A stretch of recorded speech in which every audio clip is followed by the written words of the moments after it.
helplessness is your best friend, savage. I'd like to point out one very key important fact before I start this video. I just had sex, and it felt so good. And what does this have to do with the video? Absolutely fucking nothing. But every time I have sex, I feel fucking invincible, like I could run a marathon in 5 minutes flat. Sorry, all booked up. Too bad too, because I would have given a stud like you a free sample. Yes, this is going to be an anti-porn feminist rant about how pornography or sexual sex worker is inherently evil. So hold on to your horses, this is going to get very stupid very quickly. And sad thing is, I just realised I ran out of vodka, so I won't be able to get trashed during this video.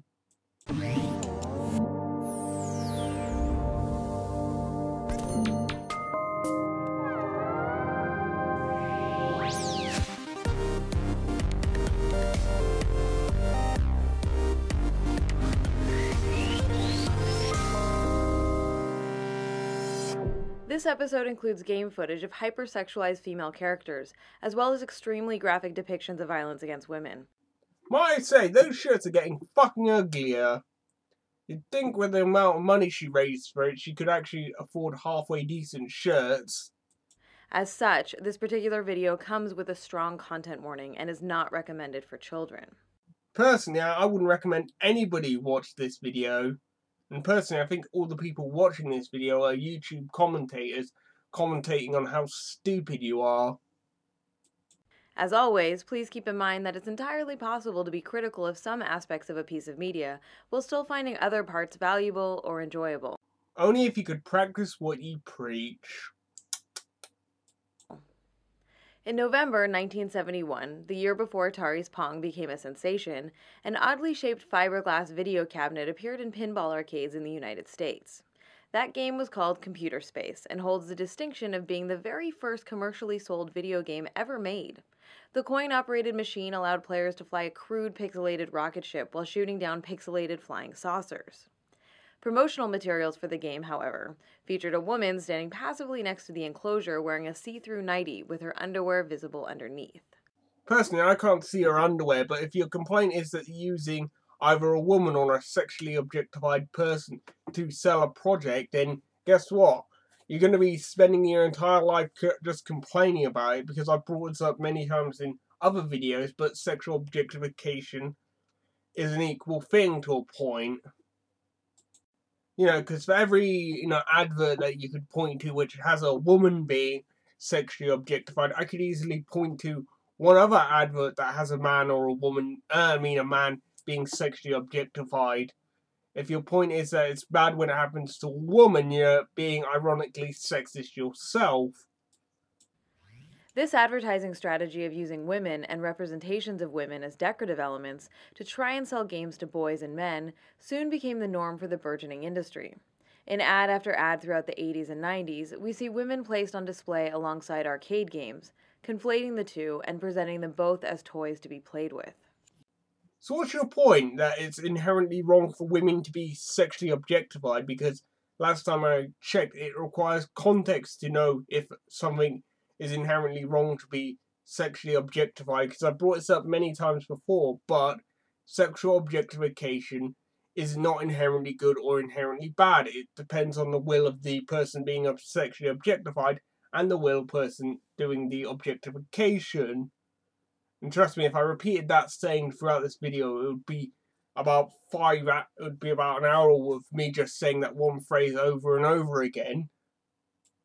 And second of all, that's like a big trap of anti-porn feminists, which Anita Sarkeesian does fall into, because if I recall, in one of her videos, there's a book called From Gail Dines, the biggest anti-porn feminist I can think of, who's alive to this day.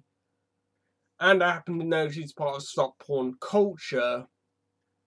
But anyway, there's this assumption from Anita Sarkeesian that all women don't like being sexualized or having sex. Guess what? Women do like, well, most of the women I know like sex or being sexualized. And what is inherently wrong with that? if somebody likes it and they're not hurting anybody, so what is the problem? Is it because you don't like it? Well, guess what? You don't have to force your will on other people just because they happen to be doing something you don't like. Just don't engage with it. And that would solve all your problems overnight. But as we all know, Anita Sarkeesian has to force her will on other people because she's an idiot and thinking that her will is somehow dominant. If it's adopted by everybody else, that would somehow fix the world. In these promotional materials, advertisers are not just selling a product, they're also selling gaming as a lifestyle, in which women predominantly exist as passive objects of heterosexual male desire. What's your problem with heterosexual male desire? You do know heterosexual desire is the main reason why you're here and why I'm here. Because if your dad did not find your mum sexually attractive or have a certain sexual desire for it, you would not be born. And I think, if I recall, your sister would not be born. I wouldn't be born, or my brother and sister would not be born if they did not have a sexual desire for another man and another woman. And furthermore, they're just adding to a pre-existing lifestyle. If your point being is that's a problem, well, guess what? It's not a problem to you particular. If other people are living their lifestyle in a way that you don't like, well, just don't engage with them. You don't have to be a moral police officer telling people what they should or should not find sexually attractive. Personally, I don't even see anything wrong with a person who found fire sexually attractive. These ads contributed to an emergent culture in which women were thought of as ornamental and peripheral to a male gaming experience. And since women were largely already seen as incidental eye candy, it's not surprising that when female characters started being introduced to more game worlds, Quest for Glory 2 was designed by a woman called Leah Ann Cole, if I recall correctly, and her husband did most of the art assets for the game. the roles tended to follow similar patterns. The practice of using hypersexualized women as ornamental objects has been especially brazen in the racing game genre. Interesting point, I've actually worked for the British Touring Car Championships, and yes, they do hire sexy models to help promote their brands, but you know what, I actually got to know a few of them quite well. And in fact, quote one of them, she said she felt more value and more important doing this one job than her previous jobs combined. And one of them said she was doing this job so she can pay through, I think it was at university or college, so she could become a doctor. And honestly, they're not being hurt during the job. So what? Is it inherently wrong for racing games to mirror reality? According to Anita Sarkeesian, yes it is, because women are being sexually oppressed and this is somehow keeping women out of gaming developing. Fucking idiot. Notice how the camera moves, how it focuses on and zooms in on specific body parts to highlight the aspects of women meant to be the most important. Kinky. I knew you couldn't resist, yo. I define the women as background decoration trope in video games as the subset of largely insignificant, non-playable female characters whose sexuality or victimhood is exploited as a way to infuse edgy, gritty, or racy flavoring into game worlds. These sexually objectified female bodies are designed to function as environmental texture, while titillating presumed straight male players. Sometimes they're created to be glorified furniture, but they are frequently programmed as minimally interactive sex objects to be used and abused. Want you donuts? And what's your problem with people being used and abused? If they like it, which last time I checked, sexuality comes in all manner of shapes and forms. If you don't believe me, just go watch kink.com stuff.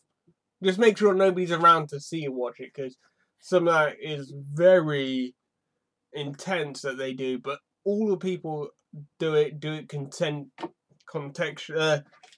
their consent.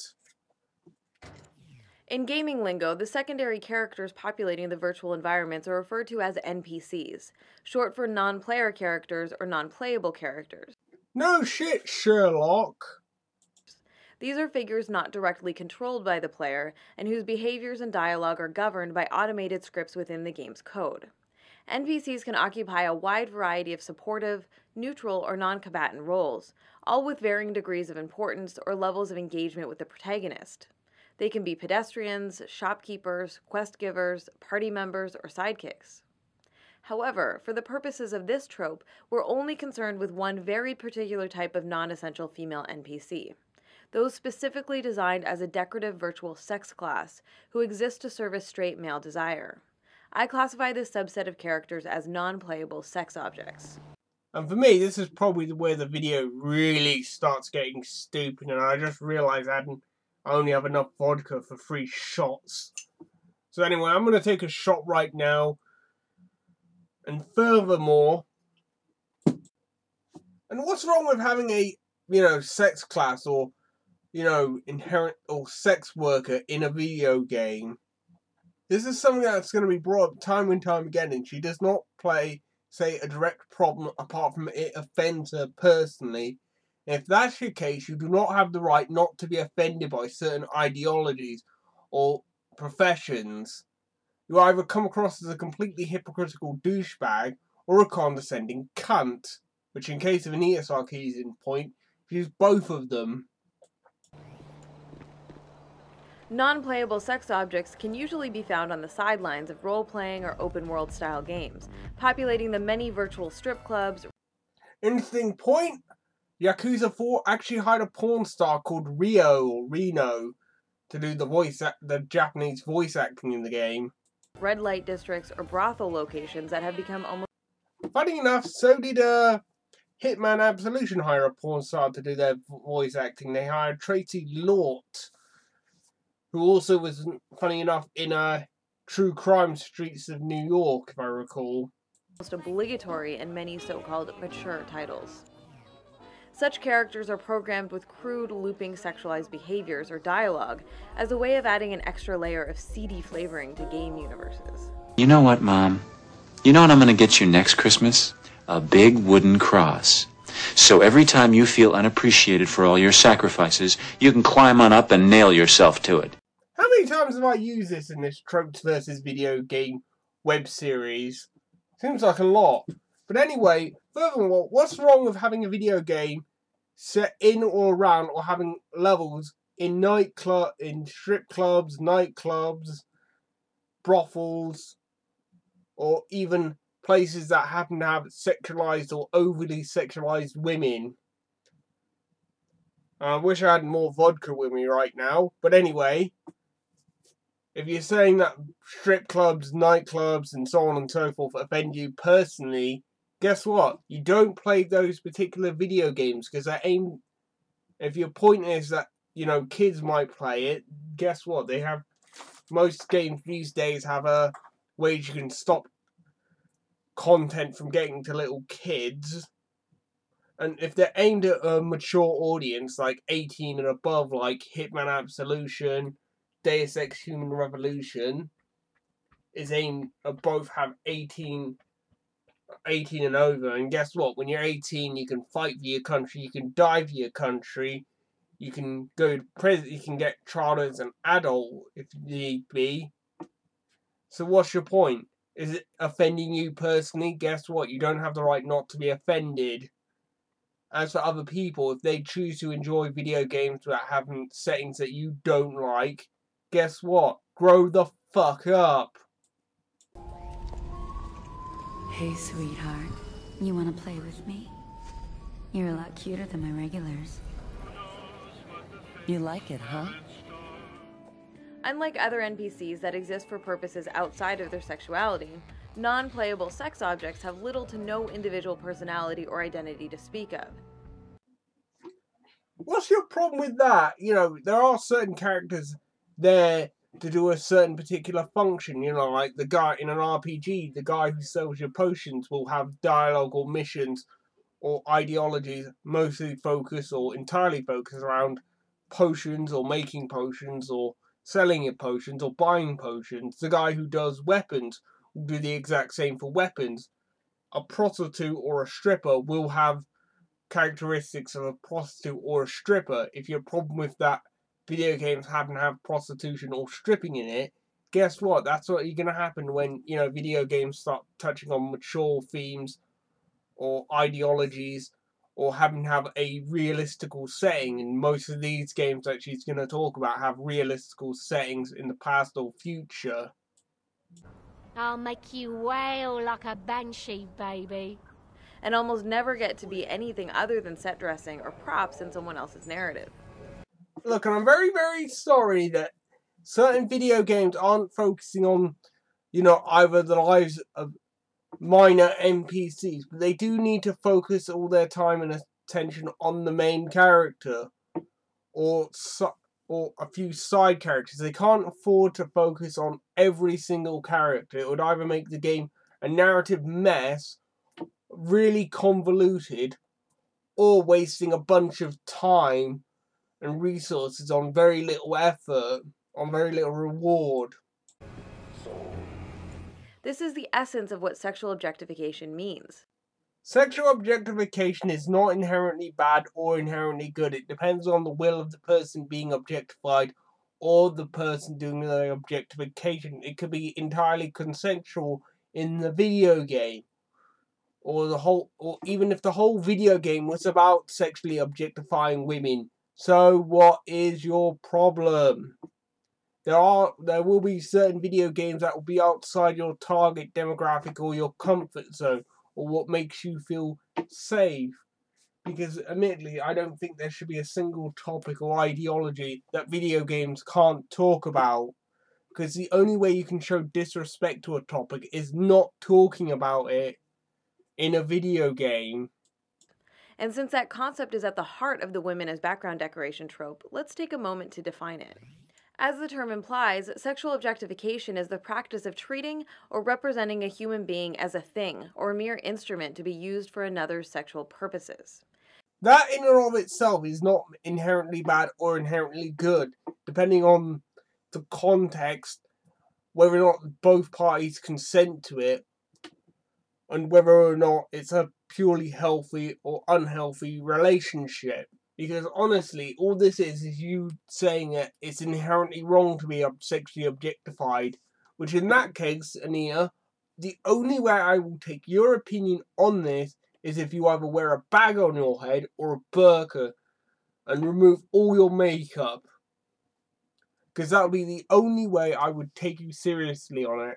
Because admittedly, you're objectifying yourself. You're wearing makeup, lipstick, which if I recall, lipstick was actually invented from Egypt and was a sign of prostitution because Egyptian prostitutes would put lipstick on themselves if they specialised in oral pleasure. So in other words, if they gave out blowjobs, because it'd make their lips look a lot more inviting. Sexually objectified women are valued primarily for their bodies or body parts, which are presented as existing for the pleasure and gratification of others. There's nothing inherently wrong with that. If I, let's say, for instance, started watching porn right now, I'm going to be objectifying or looking at certain parts of the female anatomy, like breasts, pussy, ass, so on and so forth. And if they're offering it and I want to look at it, what is the problem? In some games, sexual objectification is fused with the exotification of impoverished women of color. In Far Cry 3 and Max Payne 3, for example, straight white protagonists explore shanty towns located in the global south, populated by prostituted women. She couldn't just say sex worker, because it sounds like she's just talking down to women who do and choose to do sex work, which could include stripping, sex therapy, and even prostitution or pornography, which those have no problem with it. I think they should be legal, they should be monetized, and they should pay tax, and they should be regulated, i.e. have the usual standard tests and that. But anyway, moving on, Max Payne 3, they spent a lot of money researching, Brazil, which the game is set in and around, the slums and the sex industry, like i.e. sex trafficking and the human trade industry, which the game does talk about and touch on throughout its narrative, if I recall. I only rented the game for a bit. In fact, I never got around to completing Max Payne 3, so I'll probably get around to it sooner or later. And yes, human trafficking is evil, and it is something that should be stamped out. But saying video games cannot talk about human trafficking, human slavery, or the sex industry is inherently evil, or can't talk about it because it's evil and makes you feel uncomfortable, or tough fucking shit. Video games should not have to bow down, cut out, or change themes, topics, or ideologies because you find it uncomfortable.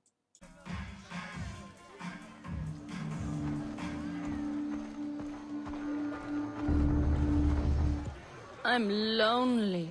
Want to play? You like what you see, I can tell. $15. Me love you long time. Me so horny. The sexually subservient Asian prostitute trope also permeates urban environments in games like Binary Domain and Deus Ex Human Revolution. Binary Domain, a very underlooked game in my opinion, and Deus Ex Human Revolution, a game so good I actually bought it twice. Yes, I bought the director's cut. It's fucking sweet. And furthermore, what's inherently wrong with having Asian prostitutes in a video game?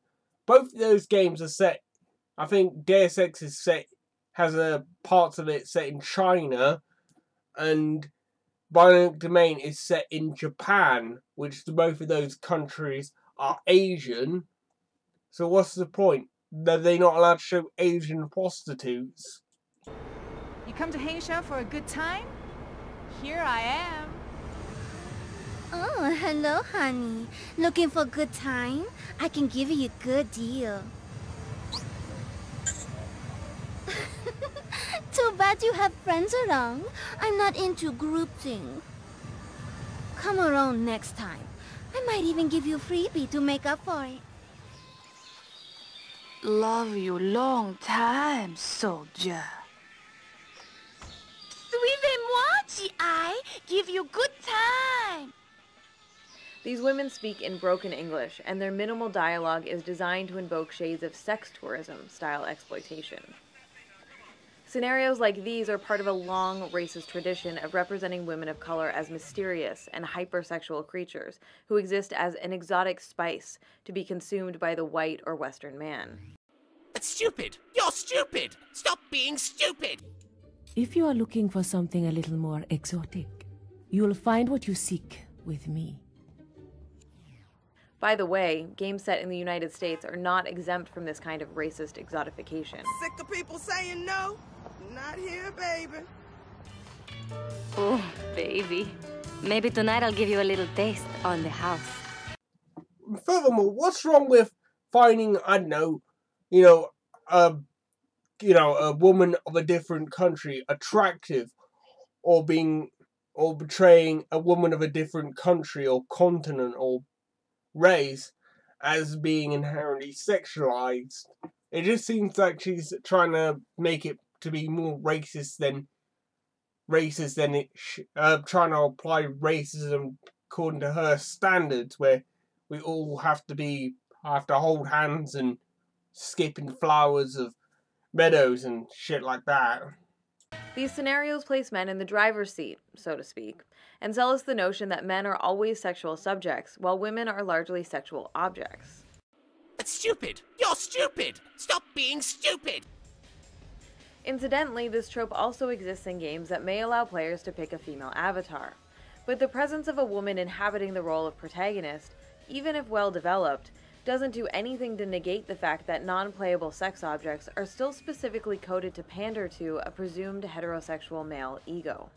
On the off chance there are bisexual or lesbian women watching this video, how the fuck are you not insulted by her? Because honestly, she might as well just say, if you're white, straight and male, every single woman has to appeal to them, has to appeal to every single white, straight male. You know, there are women who do find other women sexually attractive, you know. Sexual objectification is, of course, ubiquitous in mass media of all forms. Good, baby. So what's your fucking point? Are you particularly picking on video games because, you know, being a victim of online bullying because of video games are making you a large sum of money and giving you rewards that you honestly don't fucking deserve? Real good. Now show me those luscious pink lips. But since video games are an interactive medium, players are allowed to move beyond the traditional role of voyeur or spectator. Because of its essential interactive nature, gaming occupies a unique and potentially more detrimental position vis-a-vis the portrayal and treatment of female characters. A viewer of non-interactive media is restricted to gazing at what the media makers want them to see. Similar to what we might see in video game cutscenes, the audience is only afforded one fixed perspective. But since we're talking about interactive gameplay within a three-dimensional environment, we need to consider the fact that players are encouraged to participate directly in the objectification of women through control of the player character.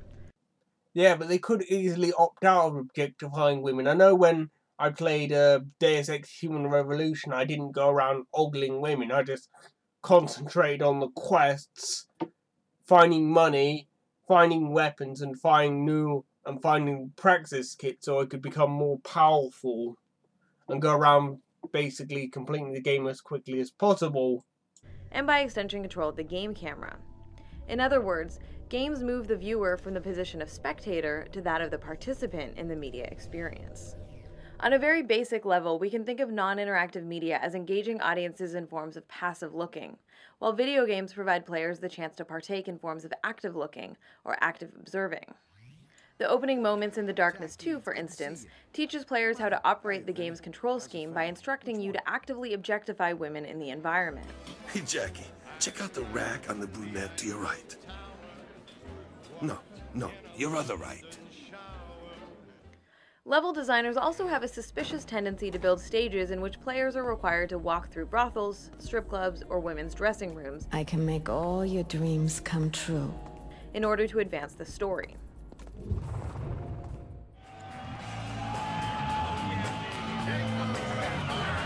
You do know they also allow you to walk through male changing rooms, and especially in the Hitman series, because if I recall, you had to go through male changing rooms to find the correct guard uniform so you could infiltrate said locations, acquire weapons, acquire car keys, and acquire equipment to do the quests in the right way so you can get the maximum amount of money and maximum amount of score for your mission thing. So i.e. killing only the target and not getting spotted all the way through the game.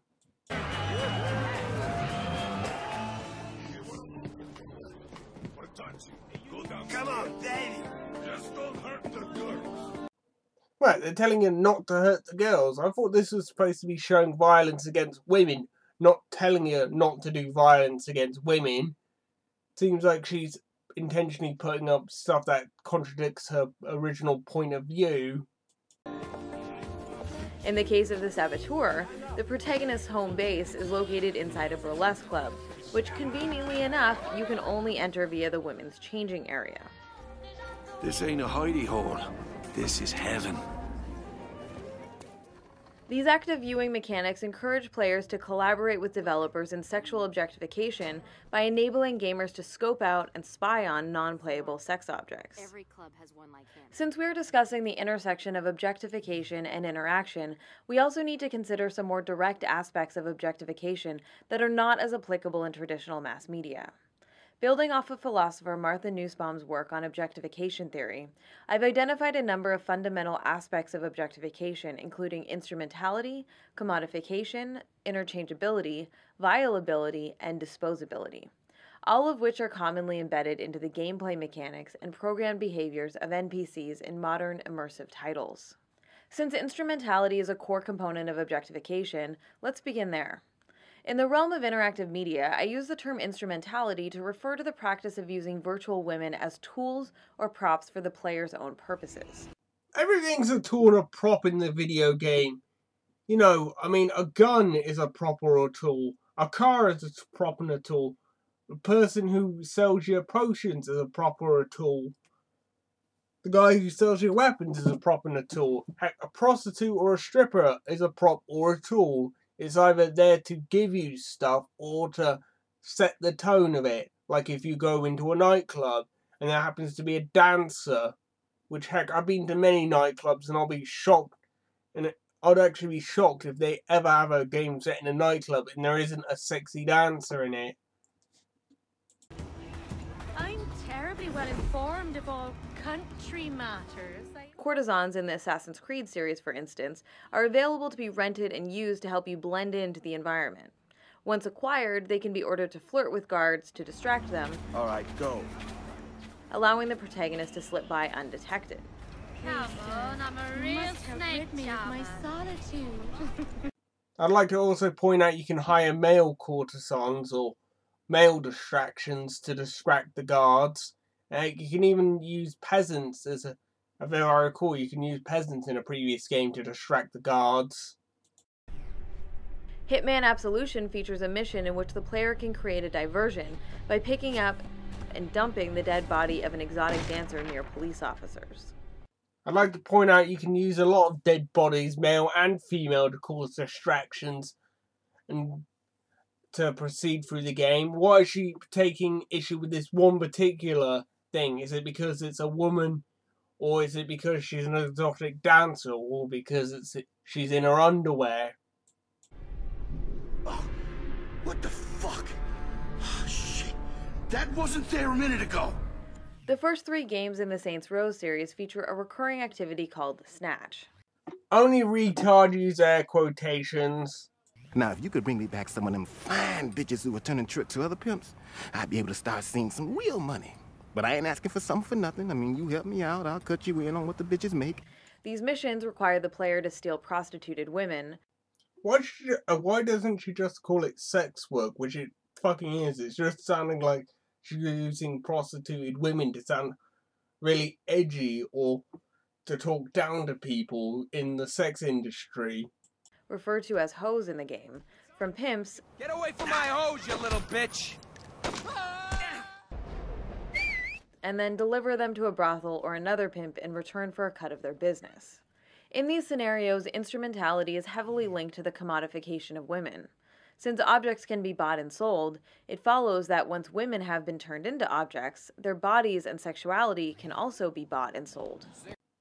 Anything has commercialization. Back when I was working as a chef, were you complaining about the fact that my skills were being sold to make food to sell to other people?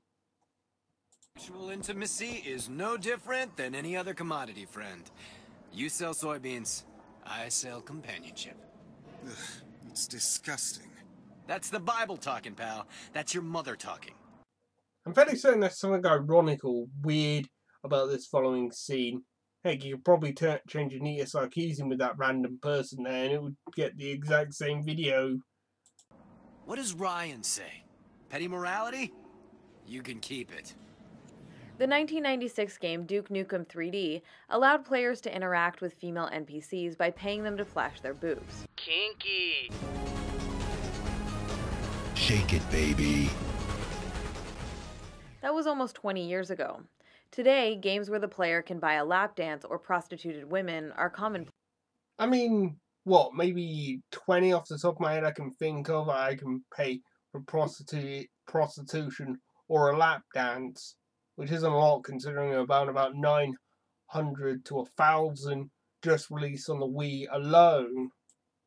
And furthermore, what's wrong with me paying for a lap dance or paying for a prostitute? I don't think it's illegal in the US, the UK I mean. I have to check it up later, but I think most of the states in the United States either have legal prostitution or a certain way, and I think stripping is legal across the board. I know stripping is totally legal in the UK. What kind of dance would you like, sweetie? Tell me, don't be shy. I'm quite imaginative. Hey there, sugar. I'm Dazzle. What can I do for you? Or to you? You're so handsome, I might just give you a discount. Care for a little fornication? Don't worry. You'll see I'm worth every one of those 100 gold pieces. Here they are. Aren't they beautiful? Remember, 30 silver up front. Go ahead and choose then. Well, for you, a room and some company will run you 120 caps up front. I got something extra special. Why don't you buy me a present and I show it to you? Sure, why not? Is it hot in here?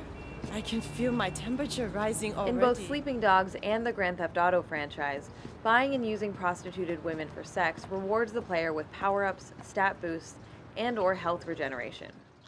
And you know why? Because every time after sex I feel fucking invincible. And I should feel fucking invincible if I have sex in a video game. I may just have to find a new job. You know what they say about coming with the customers.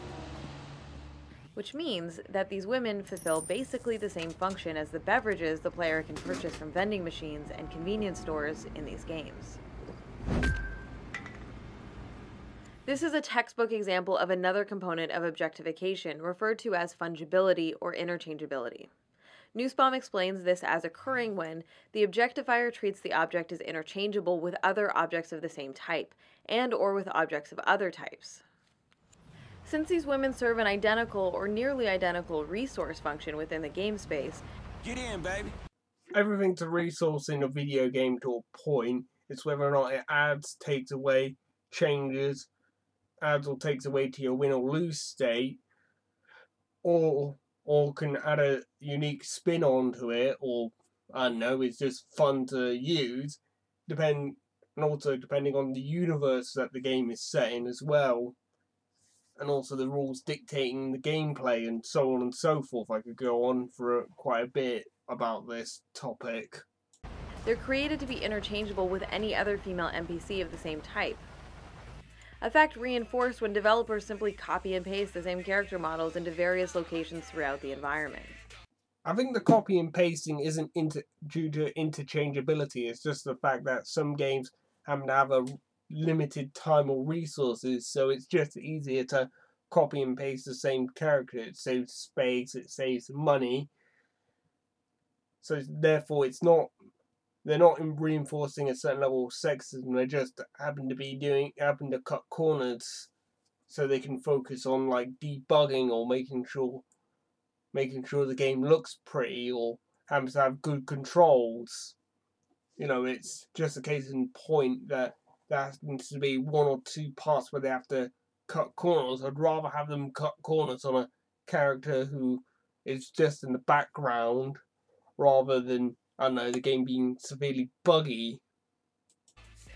A line can be drawn from the crude, sensationalized misogyny of Duke Nukem. You know what, Mom? You know what I'm gonna get you next Christmas? A big wooden cross. So every time you feel unappreciated for all your sacrifices, you can climb on up and nail yourself to it. You wanna dance?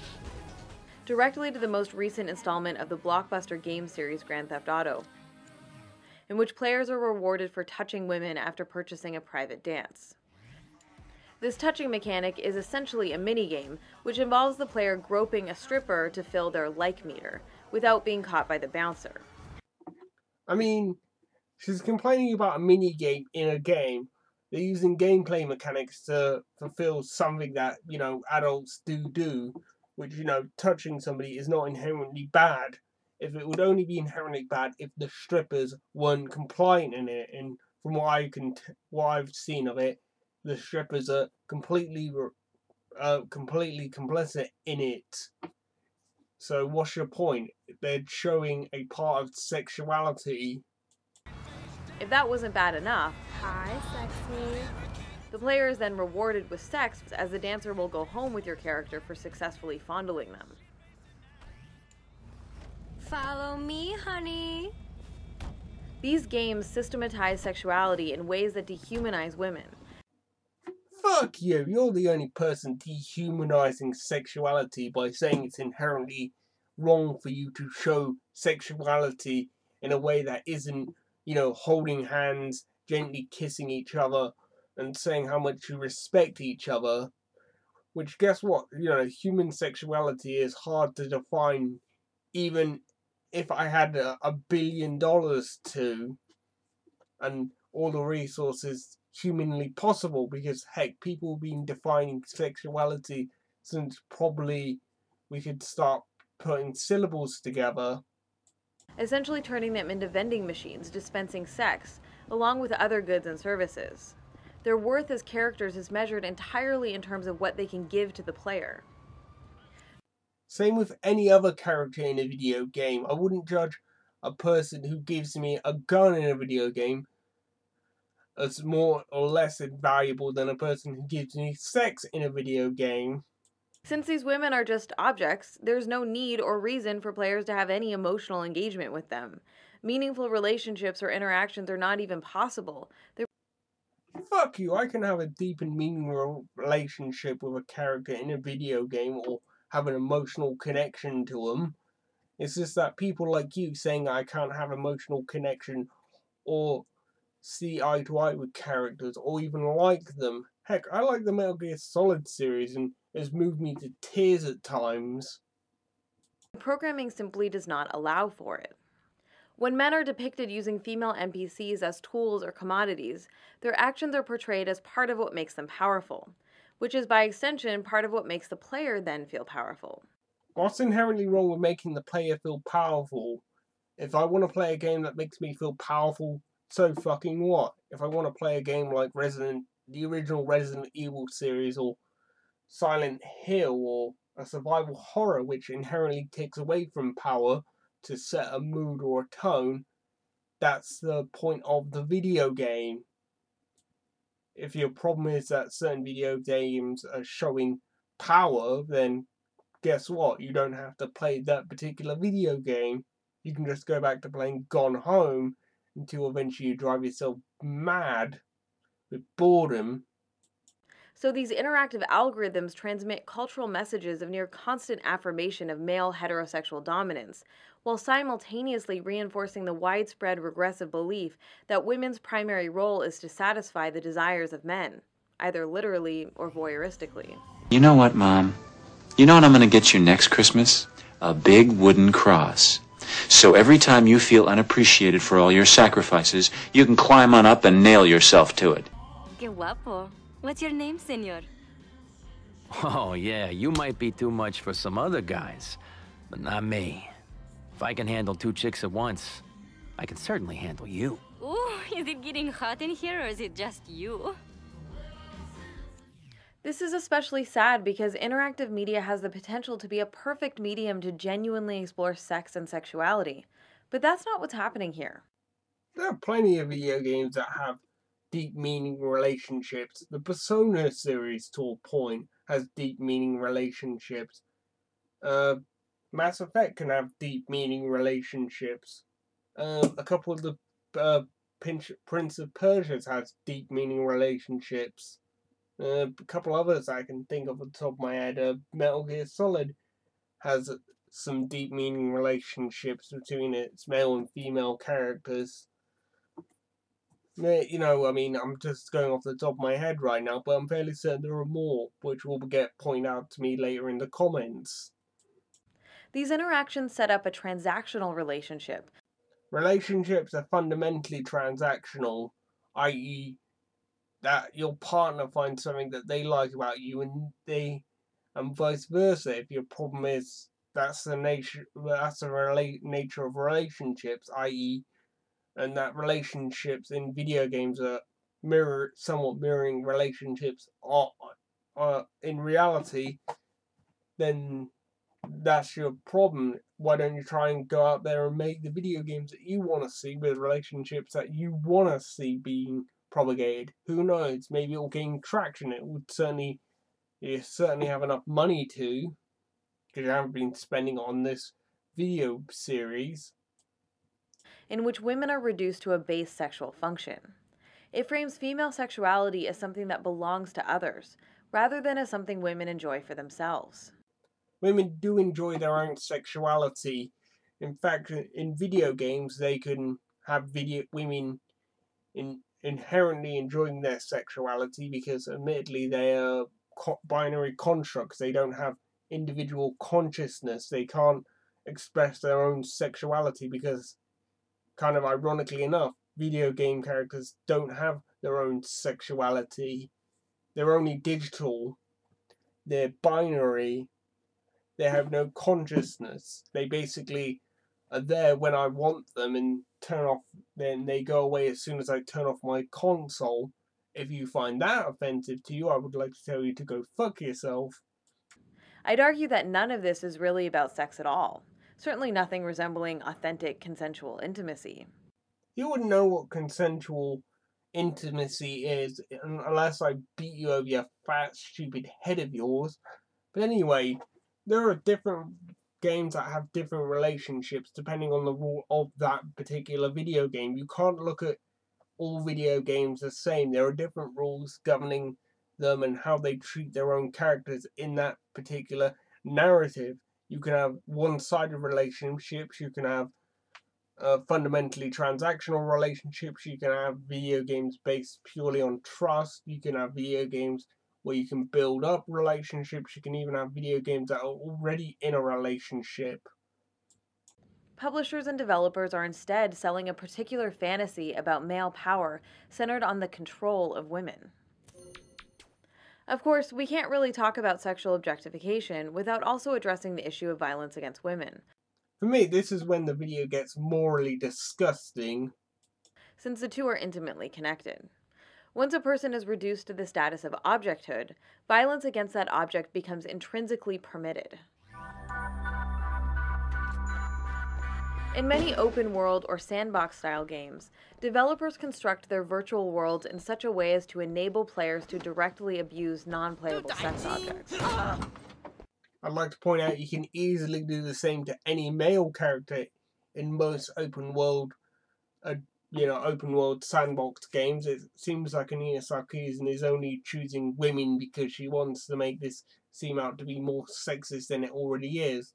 As for why people would want to kill a NPC in an open world sandbox adventure game or crime game, is because, I don't know, maybe for kicks, maybe it's because they don't like that particular character, or maybe just for an achievement or trophy, or maybe because they want to try and get the old Rozzers in so they can enjoy the game trying to escape from the police.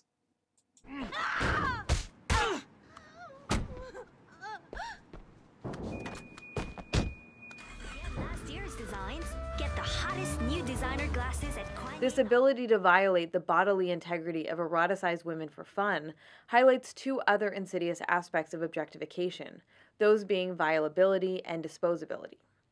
Violability occurs when, as Nussbaum points out, the objectifier treats the object as lacking in boundary integrity, as something that it is permissible to break up, smash, break into.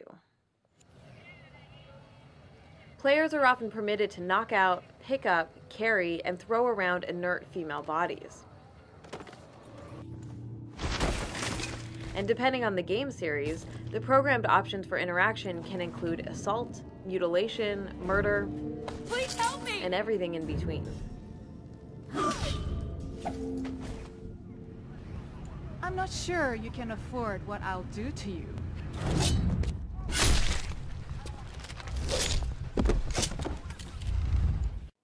Now, it's a bit unfair picking on certain video games that happen to have people where you can easily choose to kill people in these video games. In fact, Deus Ex Human Revolution and Dishonored, you can easily play the games without killing anybody. In fact, there's a trophy, an achievement in Deus Ex Human Revolutions called Pacifist, which requires you to not kill anybody, not including bosses.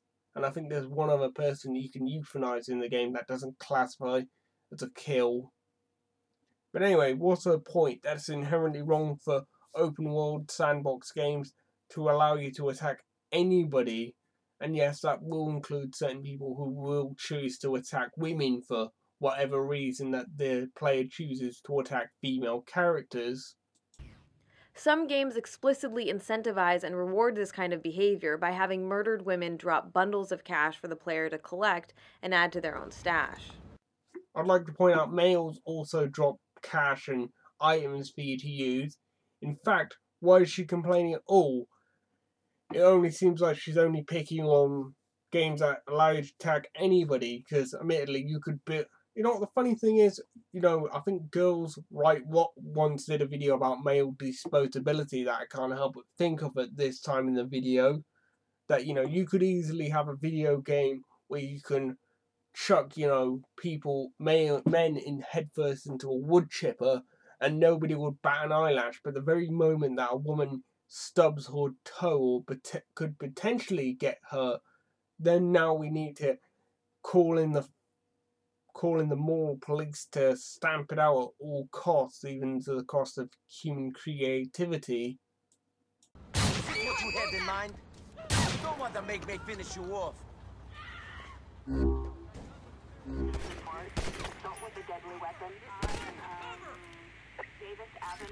Funny enough, that as the police coming, mainly because the player in that particular game assaulted somebody, and that's probably what would happen if you attacked somebody or shot somebody.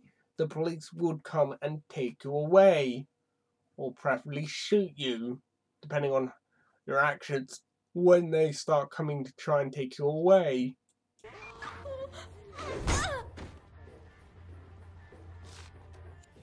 Interesting point. Sainto the Third actually had the porn star Sasha Grey in the video game. The dehumanization caused by objectification inevitably leads us to the concept of disposability, which is defined as something designed for or capable of being thrown away after being used or used up. Hello, miss. Hey, mister. Is there anything of yours you'd like to stick into something of mine? The protagonist in the critically acclaimed Red Dead Redemption doesn't agree to buying sex. You can't pay for prostitutes in the game at all, so I have no idea what she's getting at. Is she implying that you can hog-tie a woman and take her off into the wilderness and rape her? Because I think that's what she's getting at. In that case, she's a morally disgusting individual, a liar, and she honestly wants this to be classed as academia, which it isn't. This is mostly an opinion piece with confirmation bias, horrible, you know, barely even doesn't even come close to classifying as academia, because this needs to be peer reviewed, and all else really sloppy research, which, considering she got paid more than my house is worth, does call a number of questions in. Instead, the game allows players to lasso, hogtie, and carry away prostituted women. You fucking lie, you fucking moron, you fucking piece of fucking shit, asshole, dickhead, motherfucker. Usually I charge extra for this, honey. There's an easier way you can have me. I ain't expensive. Who continue to suggestively proposition the player even while being held captive. Hey, mister, is there anything of yours you'd like to stick into something of mine? The game also rewards players with a special achievement trophy called Dastardly, which is unlocked by placing a hog-tied woman on the railroad tracks and then watching as she is splattered by an oncoming train. You know what, Mom? You know what I'm gonna get you next Christmas? A big wooden cross. So every time you feel unappreciated for all your sacrifices, you can climb on up and nail yourself to it. When assaulted by the player, non-playable sex objects might scream, I need help! Cower, Oh no! run away, or occasionally offer some form of perfunctory resistance. You can't run. But regardless of the canned automated reaction, they are all designed to be expendable, to be used up and then tossed out. To a point, but you know what? Like I brought this up a few minutes ago, what about males? They're made to be disposable, objects to be overcome, killed, mutilated, set fire to, attacked with every single weapon imaginable, and some that I couldn't even begin to imagine. So what? It's a problem when you have the potential to harm a woman. Please, this is just, you know, her complaining about something that potentially could happen to digital constructs or digital women. Oh God!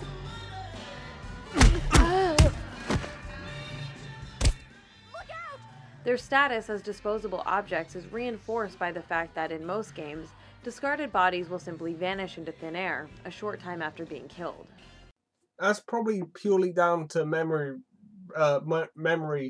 limitations, i.e. they can't afford to have every single body hanging around for a next to unlimited time. They have to get rid of the bodies, and it's just easier for them to just fade away rather than to show gradual decomposition. I should note that this kind of misogynistic behavior isn't always mandatory. Often it's player-directed, but it is always implicitly encouraged. In order to understand how this works, let's take a moment to examine how video game systems operate as playgrounds for player engagement. Games ask us to play with them. No fucking shit. Now that may seem obvious, but bear with me. Game developers set up a series of rules, and then within those rules we're invited to test the mechanics to see what we can do and what we can't do. We are encouraged to experiment with how the system will react or respond to our inputs, and discover which of our actions are permitted and which are not. The play comes from figuring out the boundaries and possibilities within the game space.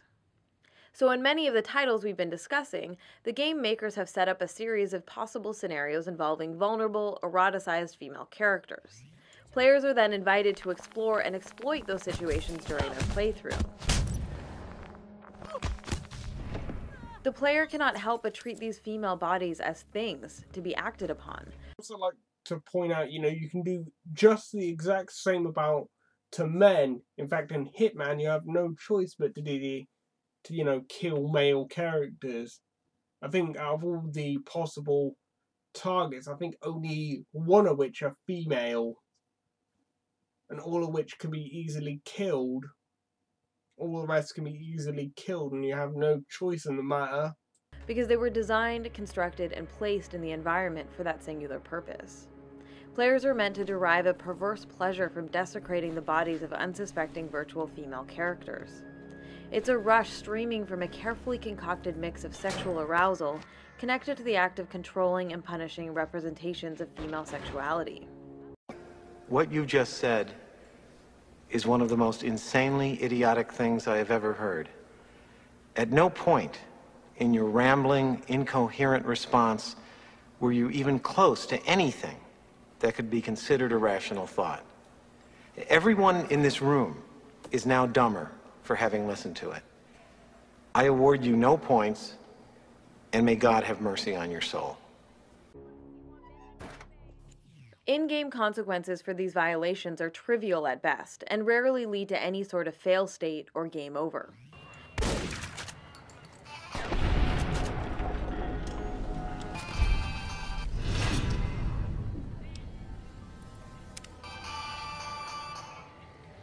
Sometimes areas may go on high alert for a few minutes, during which players have to lay low or hide before the game and its characters forget that you just murdered a sexualized woman in cold blood.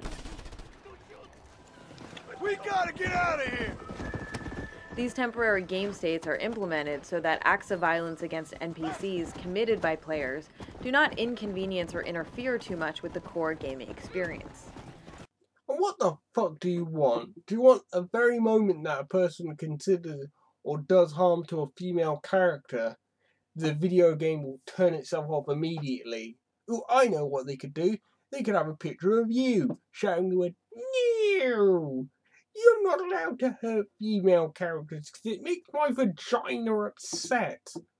Oh please, you're just bitching because people are having fun about at the expense of digital constructs that happen to have the same gender as you. Because guess what? You are not at the center of the universe. Nobody has to bow down or justify their own existence because you don't like what they're doing. Just don't engage with it, or better yet, try and see if you can push your ideas out in a video game. Who knows? Maybe you'll be successful, or maybe you won't. But you never know if you don't try at least. High alert serves as a faux punishment that doesn't ruin the fun, and is in fact actually designed and intended to provide an added rush to the game experience, as players try to avoid or mow down law enforcement AI.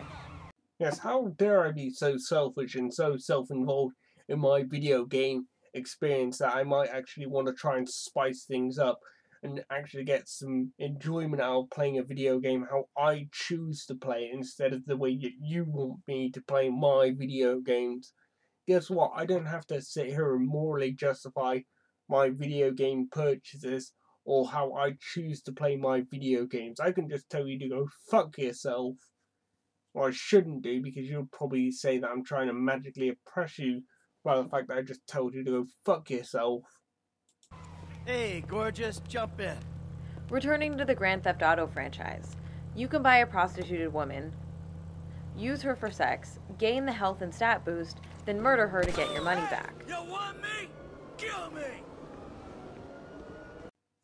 Gee, where I've heard this before. Could it be Fox News, Jack Thompson, and all those other fake fuckwits who would basically complain about certain video games that allow you to kill people? Jesus Christ, it's the same thing all over again. The only difference being is that gaming journalists happen to be on your side for some batshit crazy reason. If caught by the police, the screen will fade to black, and 5 seconds later, your character will be standing outside the police station, minus a few dollars or items, but free to go about your business as if nothing happened. Other popular sandbox games employ similar character revival methods.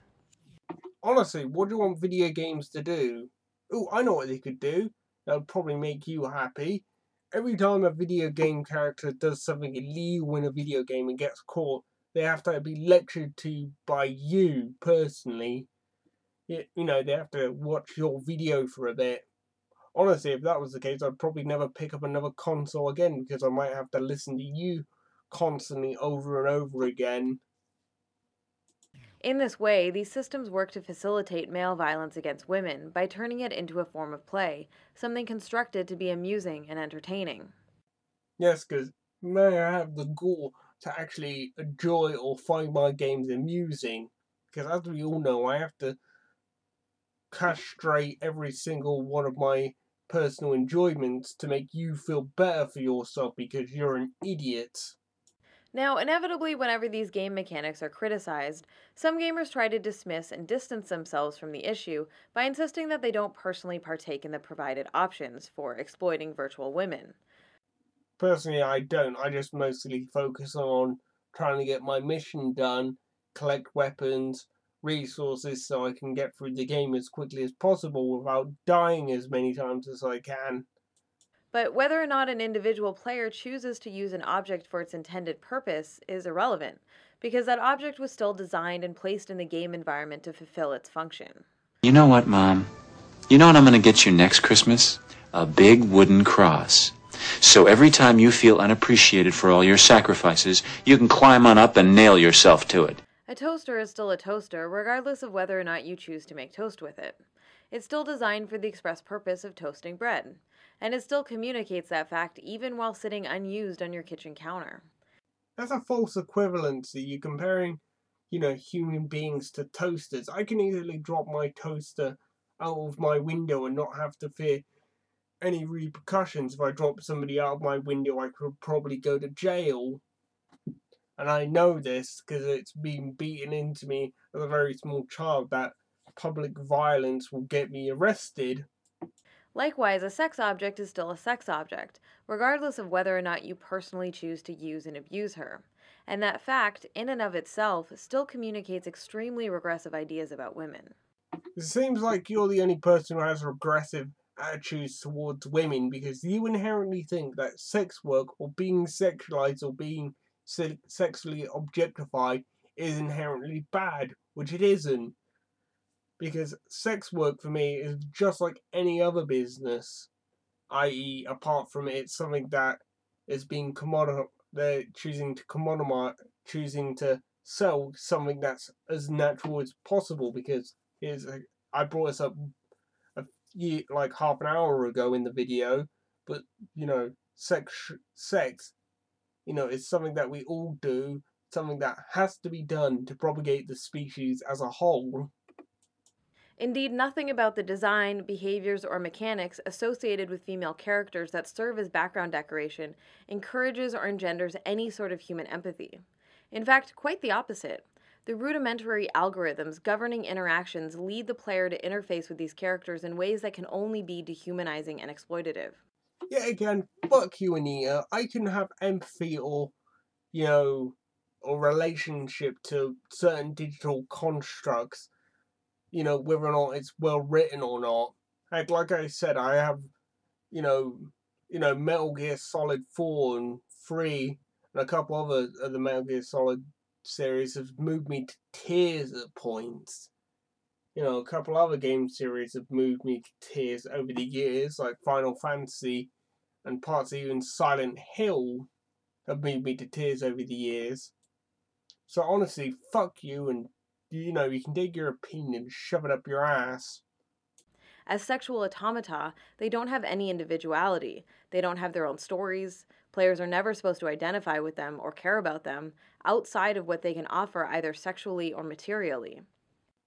You know, honestly, Anita, fuck you. I can have sympathy or you know, a relationship or emotional attachment to sex workers in a video game if it, you know, if they have enough motivation behind it.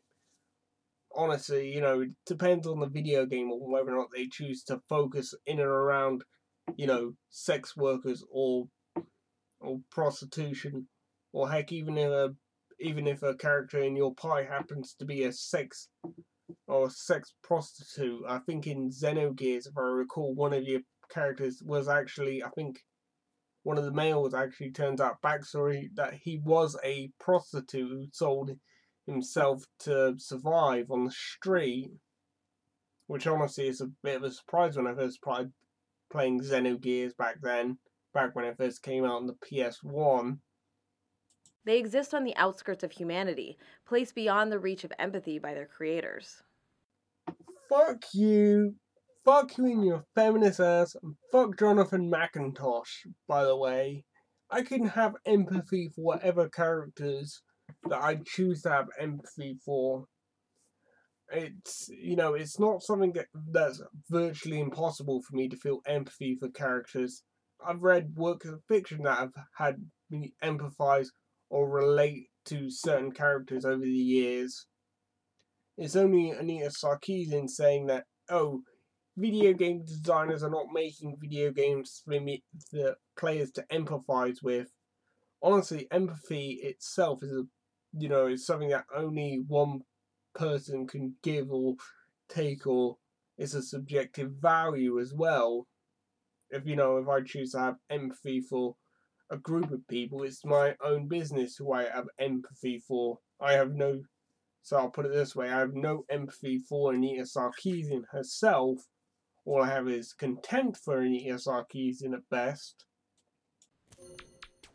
Typically, all the non-essential characters in sandbox-style games are killable, but it's the sexualized women whose instrumentality and brutalization is gendered and eroticized in ways that men never are. Fuck you, you sexist piece of shit. And honestly, that's what she is.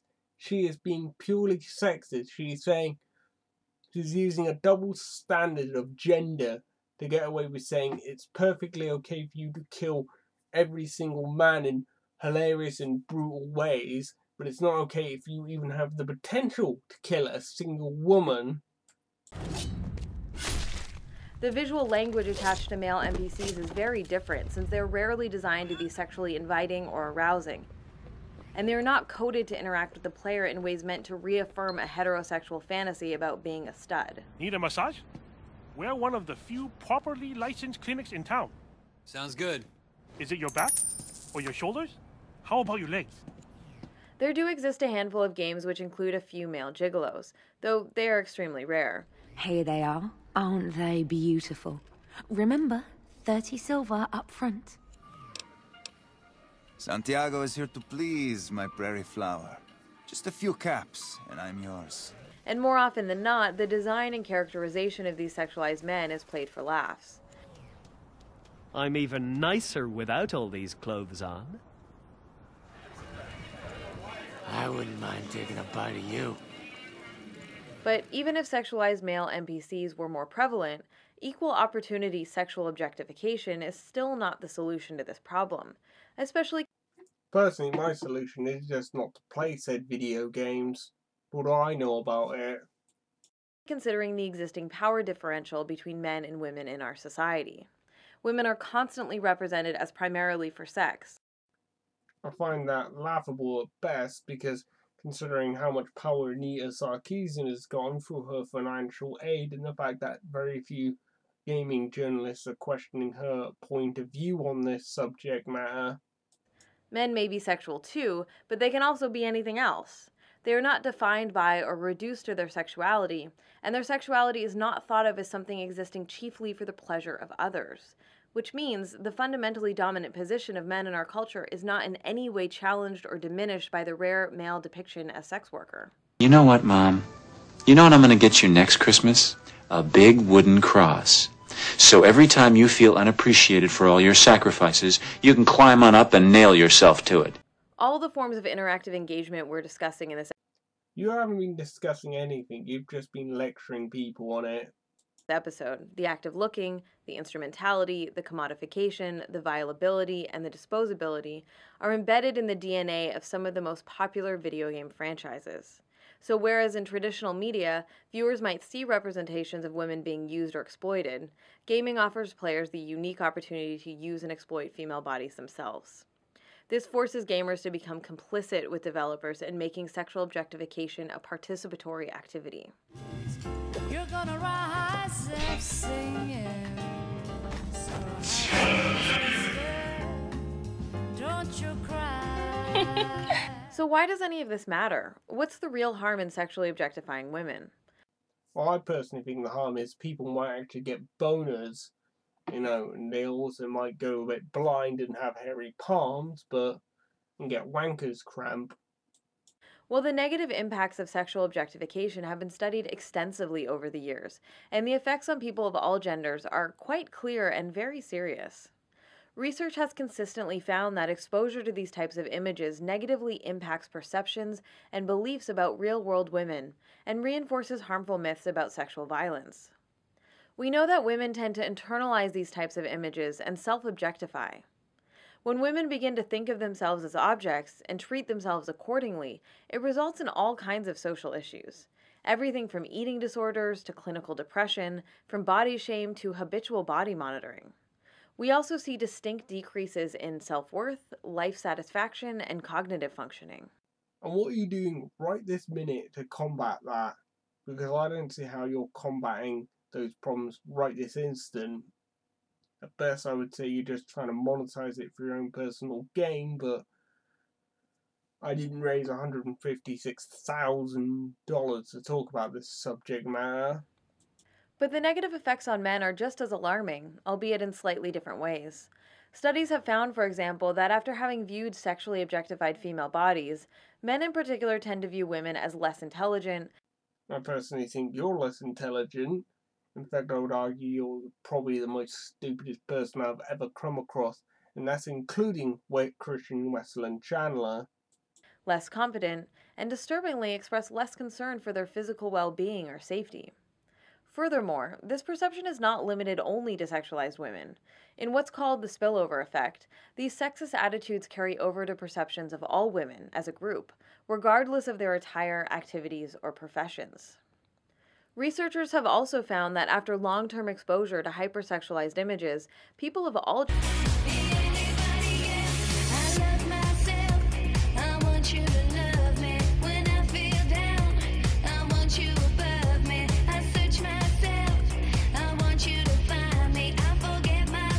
genders tend to be more tolerant of the sexual harassment of women, and more readily accept rape myths, including the belief that sexually assaulted women were asking for it, deserved it, or are the ones to blame for being victimized. Honestly, I think Nita Sarkeesian is a morally disgusting individual at this point. She's just basically using controversy or talking about a touchy subject matter to line her own pockets and to push political agendas, which honestly is a morally disgusting thing, even if her intentions are purely good. In other words, viewing media that frames women as objects or sexual playthings profoundly impacts how real-life women are perceived and treated in the world around us. And that is all without even taking into account how video games allow for a more participatory form of objectification that we've been discussing in this episode. Compounding the problem is the widespread belief that, despite all the evidence, exposure to media has no real-world impact. Honestly, you might as well just cut her hair really short, dye it jet white, and change her name to Jill Thompson, because it's the only way she could be, because she's acting almost exactly like Jack Thompson was. If you don't know who Jack Thompson was, he was the person who would make a wild accusation that video games encourage every school shooting, which eventually would lead him to get disbarred as being a lawyer. While it may be comforting to think that we all have a personal force field protecting us from outside influences, this is simply not the case. Scholars sometimes refer to this type of denial as the third-person effect, which is the tendency for people to believe that they are personally immune to media's effects, even if others may be influenced or manipulated. Paradoxically, and somewhat ironically, those who most strongly believe that media is just harmless entertainment are also the ones most likely to uncritically internalize harmful media messages. In short, the more you think you cannot be affected, the more likely you are to be affected. I suppose a catch-22 doesn't mean anything to her, because, admittedly, she's using catch-22, i.e. she's saying, if I don't say nothing can affect you, you know, I'm basically in a roundabout way saying that anything can affect anybody in a negative or positive way. It's whether or not you have the moral compatibility to handle said material. Please join me for our next video, in which we will continue our discussion of the women as background decoration trope by examining the growing trend of exploiting sexual violence as a plot device in game narratives. Ha! Here's the problem. Too many toasters. You know what they say, all toasters toast toast. Well, that ending was a bit random, but anyway, this video has been very morally sick in my opinion. She might as well just say sex industry or sex working is inherently evil and should be stamped out at all costs. And no wonder why she's getting a backlash from, sex industry workers. She's just basically spent this video and slagging them all off. Anyway, bye and thanks for watching. I'll see you in about 6 months when she releases the next video.